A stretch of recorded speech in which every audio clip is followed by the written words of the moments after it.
Hi, welcome to Projecting Overview podcast brought to you by Tolu Media. Hope you're having a good morning, afternoon, evening, wherever you are. Today we will be talking about bills. I know that's quite unusual to talk about because this is something that we all go through. We've all got one bill that we pay either daily, weekly, monthly, quarterly, or yearly, and this ranges from our phone bill to our electricity bill to water bill, insurance, etc.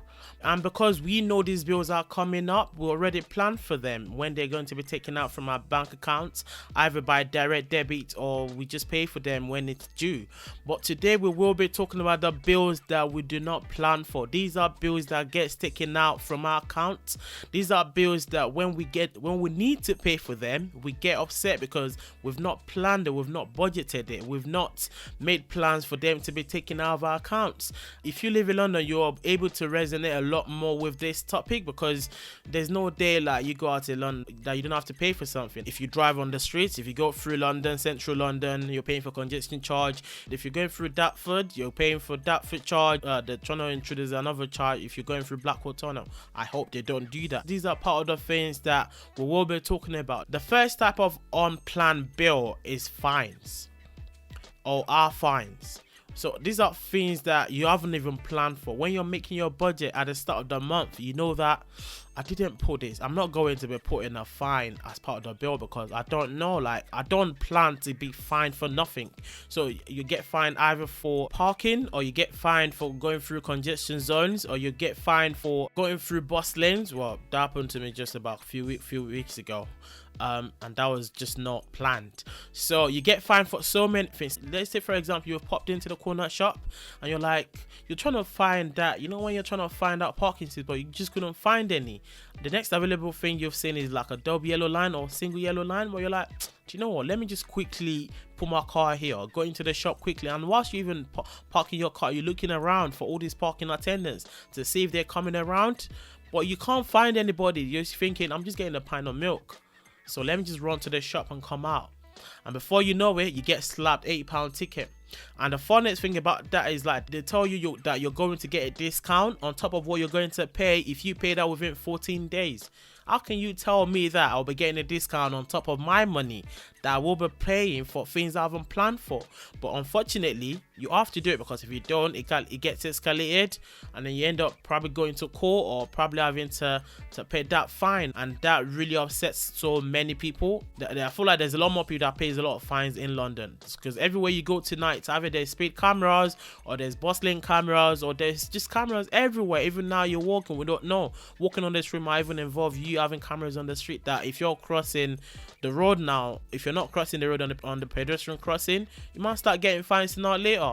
So the next one that we're going to talk about is breakdown.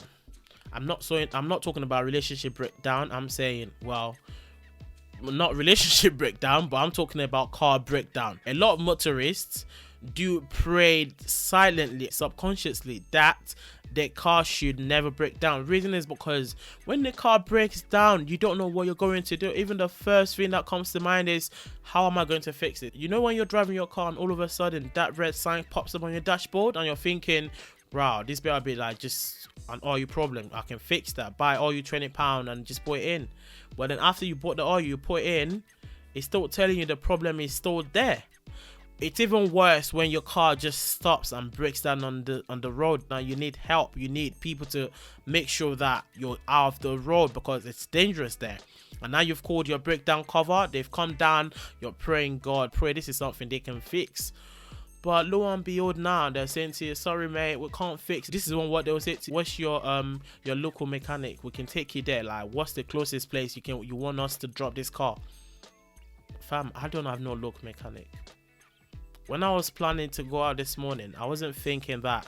I didn't plan that I'm going to go to a mechanic workshop. I didn't plan that my car is going to end up in a mechanic workshop. But lo and behold, the unplanned happens and we have to deal with it. So it's not a point where you think, right, okay, let's say this is going to cost me 100, 150.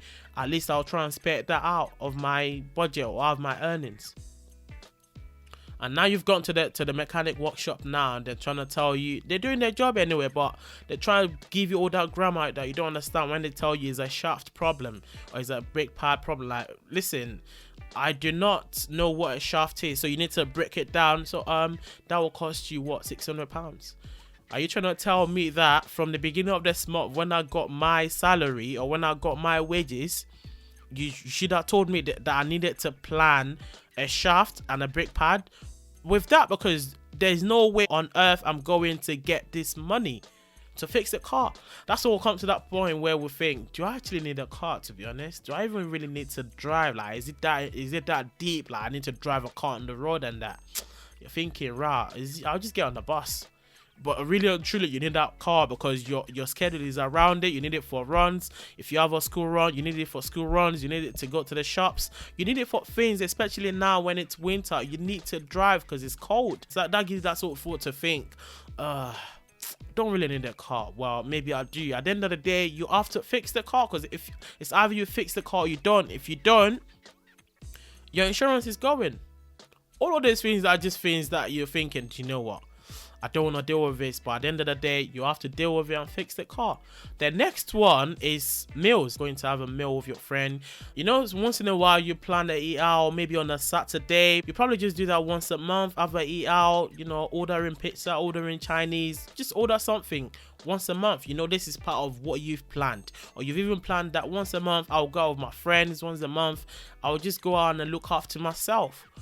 But lo and behold, now your friend is having a birthday party, and this is a very good friend of yours that you know, like, they will come out for you when you're doing something. But there's a point now they've chosen a restaurant that you're thinking, raw, I can't tell my boy, like, fam, I'm up to the task, and like, man's a big boy and that, do you know what I mean? So your boys put up a restaurant that you lot are going to go to celebrate his birthday, or even with your work. Sometimes it could be like with your work colleagues. They've all planned something out that you're going to go out, have fun and all. Live within your means, but it's a point that sometimes we want to prove to ourselves that, yeah, I'm worthy, I'm able to do this. I'm actually able, like, you know, I have the ability to do this. But your bank account is saying, no, don't. No, don't.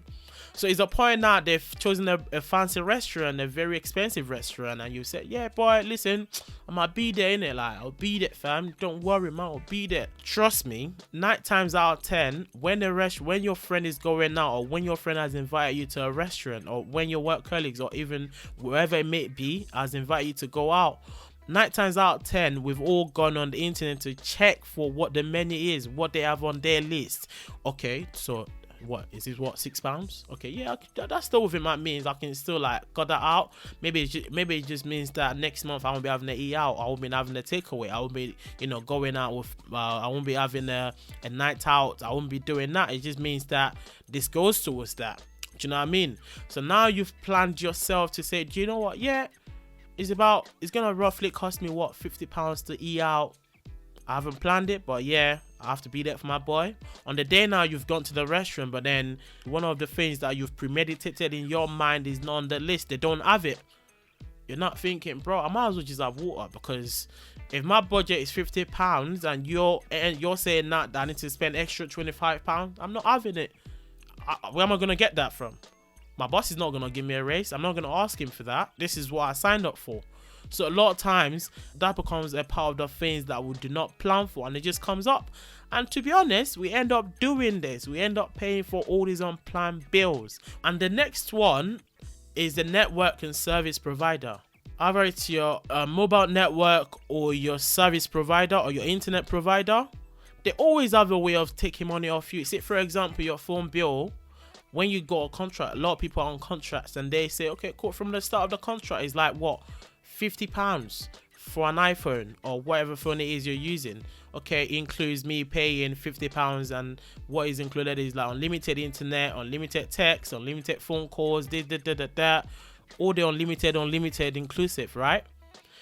Please tell me why 6 months down the line you're getting a text message from your network provider saying that the tariff is increased. First of all, we need to understand, what do you mean tariff? Because that sounds like a name to me. Is that you mean Tariq, or you mean, because if you're saying tariff, I do not understand that. You need to explain to me. Now, 6 months down the line, they're saying to you your tariff is increased and you need to pay what, £50, £55 now. First of all, that wasn't in the contract. You didn't tell me I'm going to end up paying £55 when I signed up this. We agreed, you and I agreed that I will be paying you £50. So please, can you tell me? And the thing is a contract. Now you call them up like, why is my tariff increased, or why is my bills increased? And they will tell you, well, unfortunately the tariff is increased, like you need to now pay it. You can't even opt out because this is 6 months into 2 years. You've got you've got 1 year and 6 months to go. So it's like, this is something that you just end up paying at the end of the day. Even though it might seem small, but it's still something that you have to pay because it still goes out of your account. And that is applicable to network providers. So say, for example, your internet service. You signed up to say I'm paying £20 a month or £22 a month, but it's a point where you finished your contract with them, you're trying to move on because it's for some reason either the network is slow or whatever, you try to move on, and then they're telling you that you need to pay for cancellation, you need to pay the last bill. Like, what is the last bill? The last bill is meant to be the last month of my contract. They just stress it, like you try to go back and forth with them, like, why are you saying this, that? And the last bill is not always the bill that you're paying. So for example, you're paying £20 every month and they tell you the last bill is like £25, £30. Why is the last bill the month that I'm not even using this internet much more higher than what I've been paying in the past? It just doesn't make sense. The truth of the matter is you're going to end up paying this because you just don't, sometimes you just don't want all this unnecessary stress. You don't want all this unnecessary negative energy. You just feel like, you know, I'll just pay and get off of it. So let us know what situation you've been in when you've had to pay unnecessary bill, because I know there's quite a lot more. Let us know what situation you've been in where you've had to pay an unnecessary bill, you know, because I believe that there is a lot more unnecessary bills that we end up paying. Listen to us on all our social media platforms at Projecting Overview Podcast, on Instagram, on YouTube, and on SoundCloud. And until next time, have a good one.